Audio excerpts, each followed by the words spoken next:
Olá pessoal, eu sou André, sou professor de Química e este é mais um vídeo da nossa série sobre equilíbrios químicos, em uma abordagem voltada para o ensino médio. Antes de qualquer coisa, é importante ressaltar que vídeo não cumpre o mesmo papel que a aula presencial. Ele é uma ferramenta importante para a gente deixar o conteúdo disponível para os estudantes, mas não cumpre o mesmo papel. E neste vídeo especificamente, nós vamos tratar do deslocamento do equilíbrio químico, os fatores envolvidos nisso e como cada fator influencia. E se você não viu o vídeo anterior, com as ideias gerais sobre equilíbrio químico, eu vou colocar o link disponível aqui em cima para você. Esse vídeo anterior ficou bem longo e provavelmente vai ser editado mais para frente, mas está aí disponível para quem quiser dar uma olhada. Bora pro conteúdo? Só para retomar um pouco o conteúdo do nosso último vídeo, nós apresentamos as constantes de equilíbrio Kc e Kp, constante de equilíbrio em termos da concentração e constante de equilíbrio em termos da pressão parcial de cada uma das substâncias envolvidas. Essas constantes foram apresentadas de um modo que o equilíbrio químico fosse representado como uma situação onde a igualdade entre a velocidade e taxa de desenvolvimento da reação direta e a taxa de desenvolvimento, a velocidade da reação inversa. Então nós montamos as expressões igualando as equações cinéticas para a reação direta e para a reação inversa, obtendo que a constante de equilíbrio, de uma maneira geral, teria seu valor equivalente às concentrações dos produtos dividido pelas concentrações dos reagentes.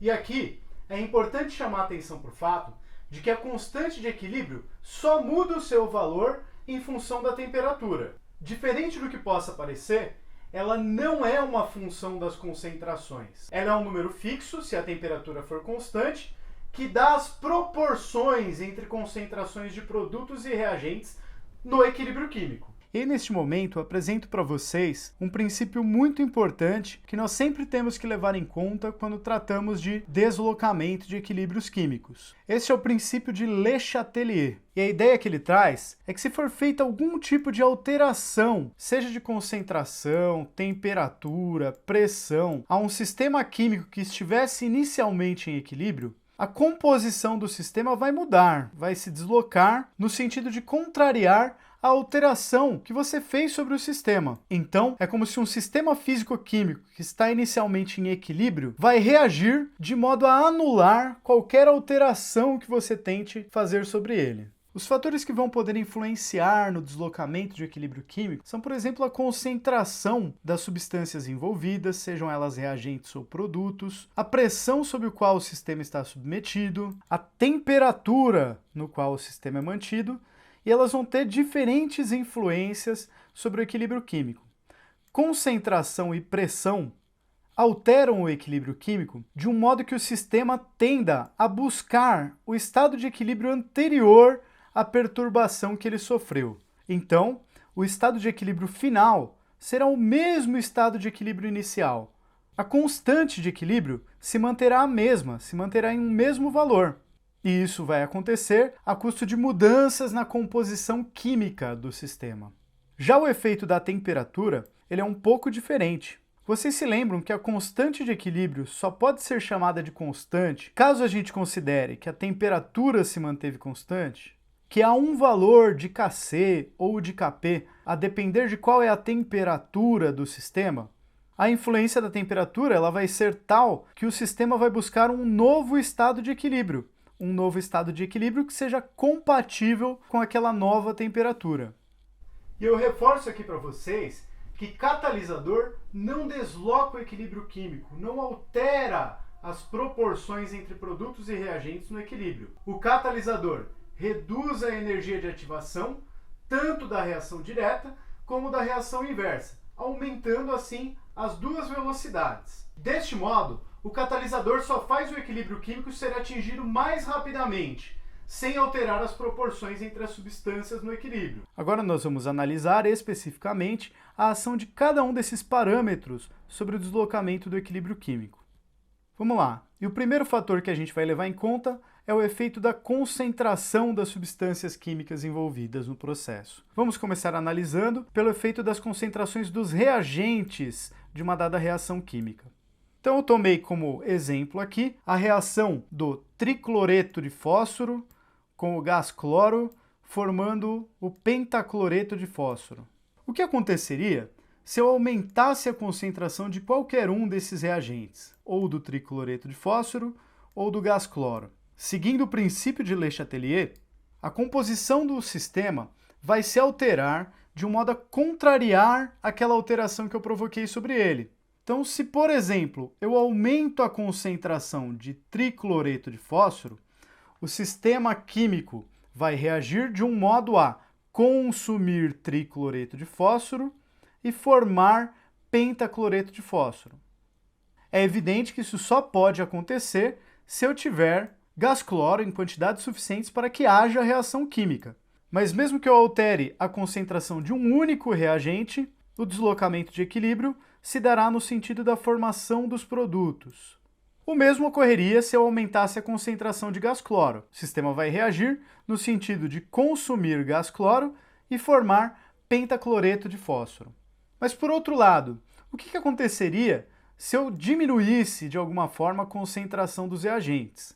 Ao diminuir de alguma forma a concentração do tricloreto de fósforo, o sistema químico, de acordo com o princípio de Le Chatelier, vai reagir de forma a consumir pentacloreto de fósforo, que é o nosso produto da reação, para restaurar tricloreto de fósforo.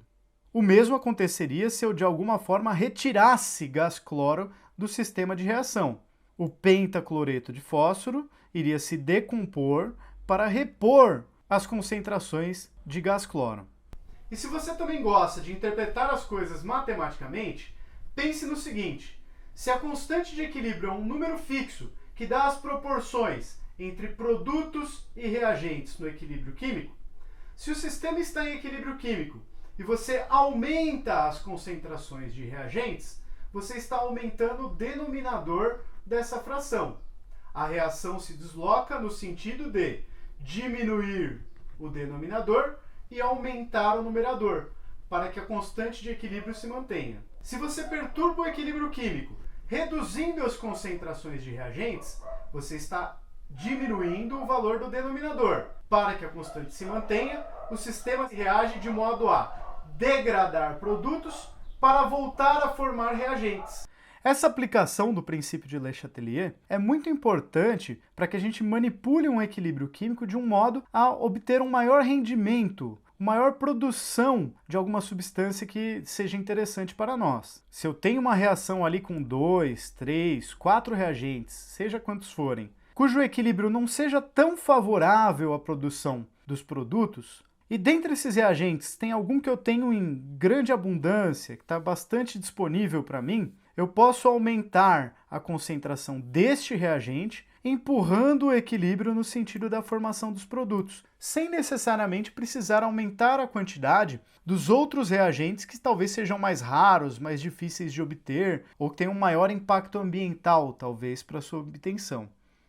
Ainda observando o efeito da concentração, nós vamos analisar agora o efeito da concentração dos produtos sobre o equilíbrio químico. Ao aumentar nesta reação indicada aqui a concentração do produto, que é o pentacloreto de fósforo, eu perturbei o equilíbrio químico. O sistema reagirá de modo a degradar pentacloreto de fósforo, restaurando os reagentes tricloreto de fósforo e gás cloro. Então, o aumento da concentração dos produtos desloca o equilíbrio no sentido da regeneração dos reagentes. Se, por outro lado, eu diminuir a concentração de produtos, o efeito será o inverso. Ao diminuir a concentração de pentacloreto de fósforo nessa reação, o sistema reage no sentido de contrapor a perturbação que eu fiz ao equilíbrio, de fazer mais tricloreto de fósforo reagir com gás cloro, formando pentacloreto de fósforo.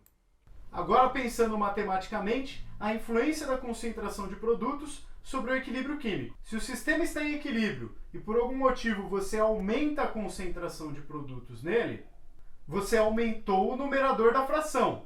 O sistema reagirá de modo a degradar esses produtos e aumentar a quantidade de reagentes, mantendo a constante de equilíbrio como um número fixo que ela é. Por outro lado, se você reduz a concentração de produtos no sistema de reação, você está reduzindo o numerador da fração. Para que a constante de equilíbrio se mantenha como um número fixo, o sistema reagirá de modo a produzir mais produtos e consumir reagentes, mantendo a constante de equilíbrio como um número fixo. Essa aplicação do deslocamento de equilíbrio químico também pode ser bem interessante para aumentar a produtividade de uma reação química. Caso a gente deseje deslocar o equilíbrio para obter uma maior quantidade de produto, uma das alternativas possíveis é a gente retirar o produto, assim que ele é formado, do meio de reação. Ao retirar o produto formado, aquele material que continuou dentro do sistema vai buscar reestabelecer o equilíbrio e fará isso produzindo mais produtos. Em algumas situações também a gente não quer que forme produtos na reação, como por exemplo quando a gente quer evitar a decomposição de algum material. Então, se numa reação de decomposição algum dos produtos formados não for nocivo, não for indesejável, a gente pode aumentar a concentração deste produto que não atrapalha em nada para deslocar o equilíbrio da reação de decomposição no sentido da formação de reagentes. Desta forma, barrando o desenvolvimento dessa reação de decomposição. Outro caso é na hora de apagar um incêndio. Como um dos produtos da reação de combustão é o CO2, o gás carbônico, nós usamos extintores de gás carbônico para deslocar o equilíbrio no sentido dos reagentes da reação de combustão, tentando frear ali a reação e impedir que ela se desenvolva. Lembrando que, além desse efeito, o gás carbônico do extintor também cumpre o papel de expulsar o oxigênio, que é um dos reagentes necessários para haver a queima. Um outro fator ali envolvido no equilíbrio químico é a pressão. Quando a gente tem uma reação química, principalmente se é uma reação como essa que nós estamos vendo, que envolve apenas gases, nós podemos perceber que as reações químicas muitas vezes alteram o volume ocupado pelo sistema caso ele seja mantido nas mesmas condições de temperatura e pressão. Neste exemplo da reação do tricloreto de fósforo com o gás cloro formando pentacloreto de fósforo, nós temos 2 mols de gás entre os reagentes. Já entre os produtos, nós temos apenas o PCl5, um único mol de gás. Se vocês se lembrarem lá dos estudos de gases ideais, se eu puder considerar esses gases como ideais, os gases estando nas mesmas condições de pressão e temperatura ao longo da reação química, os reagentes dessa reação ocupam 2 vezes o volume do que se eu tivesse só produto. Se eu tivesse apenas os reagentes dessa reação, eles ocupariam o dobro do volume do que na situação em que eu tivesse apenas produto. Então, essa reação direta ela se dá com contração do volume. Ao contrário, a reação inversa provocaria uma expansão do volume ocupado pelo sistema. Aplicando novamente o princípio de Le Chatelier, se eu perturbei o equilíbrio aumentando a pressão sobre o sistema reagirá de modo a reduzir os impactos da perturbação que eu causei. Então, se eu aumentei a pressão, o sistema reage de modo a ocupar o menor volume, para contrariar o efeito do meu aumento de pressão.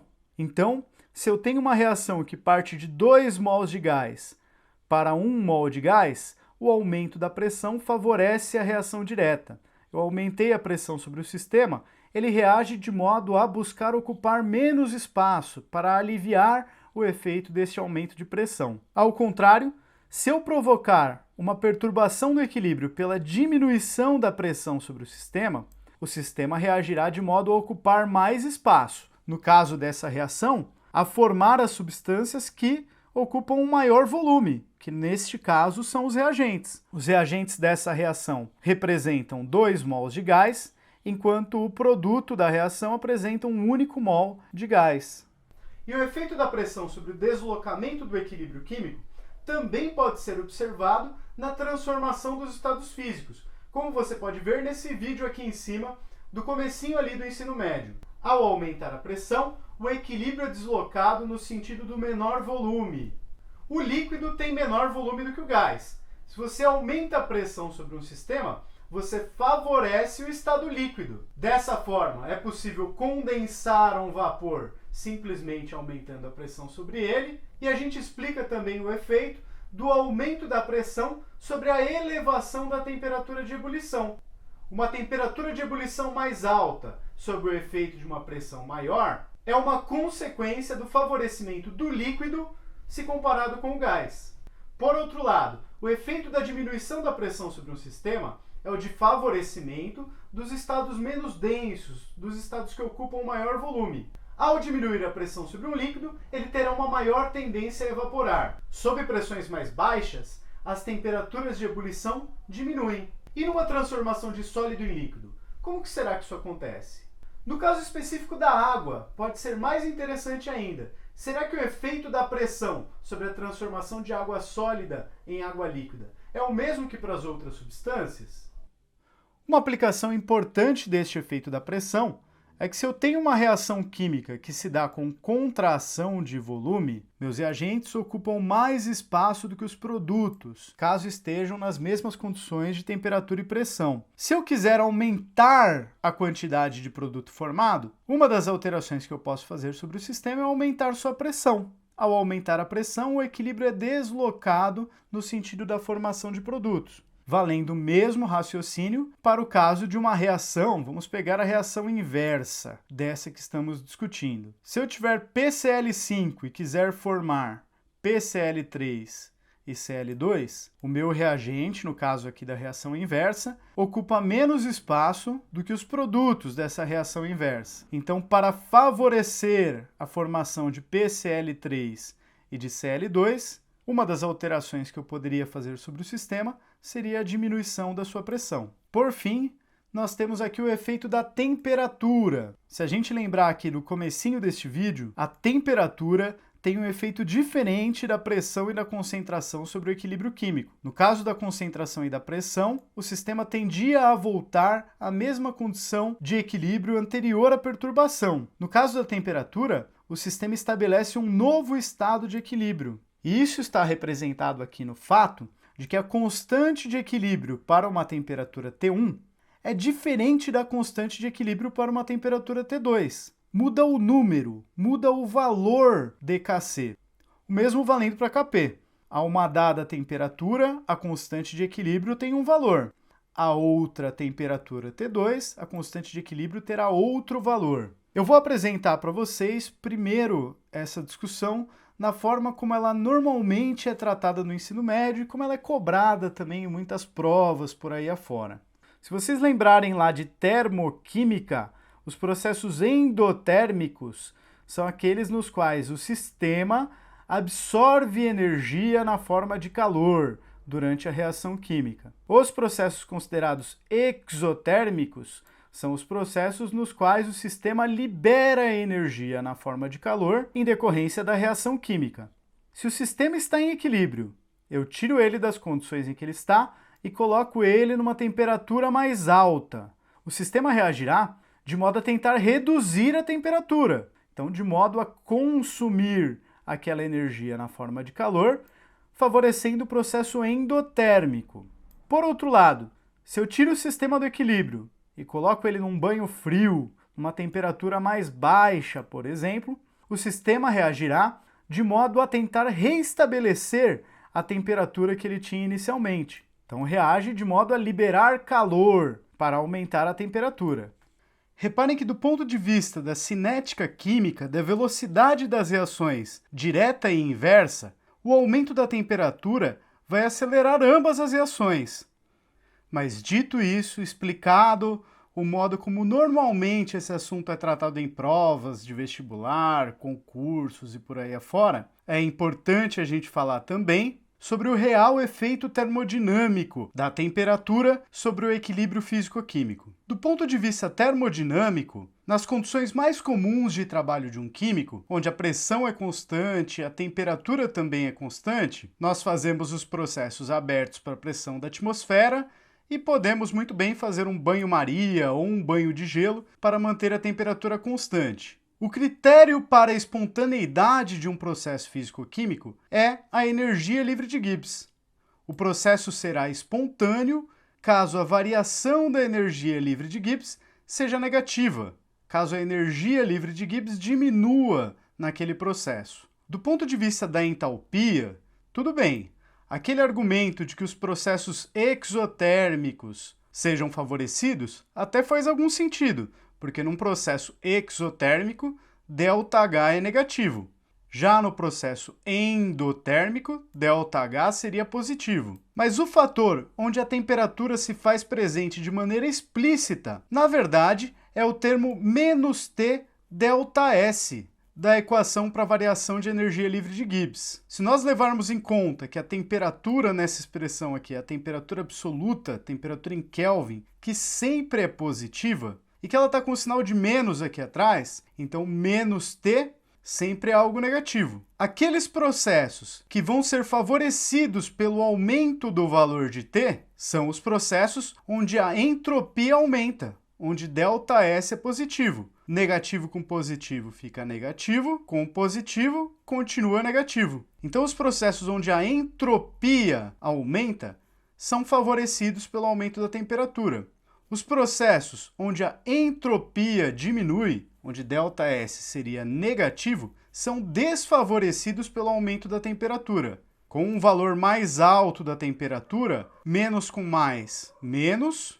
Se a entropia diminui, ΔS é negativo. Com menos, mais. Então, temperaturas mais altas fariam um termo alto de valor positivo que ia atrapalhar do ΔG do processo ser negativo. Para a reação específica que nós vínhamos discutindo, esses dois fatores se equivalem. A reação do tricloreto de fósforo com o gás cloro é uma reação exotérmica. Então, a reação endotérmica é a sua reação inversa. Nós vimos agora há pouco que o aumento da temperatura vai favorecer essa reação inversa. Do ponto de vista da entropia, o resultado é equivalente. Nós temos uma reação em que todos os produtos e reagentes são gases. E no lado esquerdo aqui da reação, nós temos 2 mols de gás. No lado direito, apenas 1 mol de gás. O estado de maior entropia, onde há um maior número de formas de distribuição daquela matéria e daquela energia, é o estado com 2 mols de gás. Então, do ponto de vista da entropia, também faz todo sentido que temperaturas mais altas favoreçam essa reação inversa, onde há o aumento da entropia. Do mesmo modo que temperaturas mais baixas favoreçam a reação direta, onde há a diminuição da entropia. Um outro caso, onde aquele critério de que o aumento da temperatura favorece o endotérmico dá certo, é nas transformações de estado físico. A transformação de vapor de água em água líquida é um processo exotérmico. O vapor de água precisa liberar calor para se tornar líquido. A transformação de água líquida em vapor de água, este sim é um processo endotérmico. A água líquida precisa receber calor para virar vapor. Nós sabemos que temperaturas mais altas realmente favorecem a formação de vapor de água a partir da água líquida. E aqui o critério da entropia também bate. O estado gasoso, ou vapor, possui maior entropia do que o estado líquido. O aumento da temperatura favorece o estado de maior entropia. Por outro lado, a diminuição da temperatura favorece o estado de menor entropia, que neste caso também corresponde ao produto do processo exotérmico. O vapor de água precisa perder energia na forma de calor para se tornar líquido. Agora, tem alguns casos que esse critério do endotérmico e exotérmico dá uns resultados um pouco estranhos. Vamos pensar no exemplo da queima, da combustão completa do gás propano, onde 1 mol de propano reage com 5 mols de gás oxigênio, formando 3 mols de CO2 e 4 mols de água. Como é uma combustão, nós já sabemos que essa reação é exotérmica. Ela libera energia na forma de calor. Parece fazer sentido para vocês que o aumento da temperatura desfavoreça a queima de um gás? Usando aquele critério anterior, se a reação é exotérmica, o aumento da temperatura deveria favorecer a reação inversa, que é endotérmica. Mas parece fazer sentido para vocês eu dizer que o aumento da temperatura joga contra a queima de um gás? Bom, parece que aí o critério não deu muito certo. Mas se nós olharmos para o critério termodinâmico, que é o critério do aumento da entropia, a reação de combustão do gás propano parte de 6 mols de gás, 1 de propano e 5 de gás oxigênio, e forma 7 mols de gás, 3 de gás carbônico e 4 de vapor de água. partindo de 6 mols de gás para 7 mols de gás, esta reação promove um aumento de entropia do sistema. E aí faz mais sentido o critério termodinâmico, né? Se a temperatura aumenta, é favorecido o processo onde a entropia aumenta. Então, no caso aqui da combustão, este critério aqui falha. Mas o critério termodinâmico, que é o critério físico-químico, realmente permanece valendo. Bom, pessoal, é isso aí. Espero que vocês tenham gostado. No próximo vídeo dessa sequência, nós vamos tratar dos equilíbrios iônicos. Fique de olho nos próximos vídeos do canal e até mais!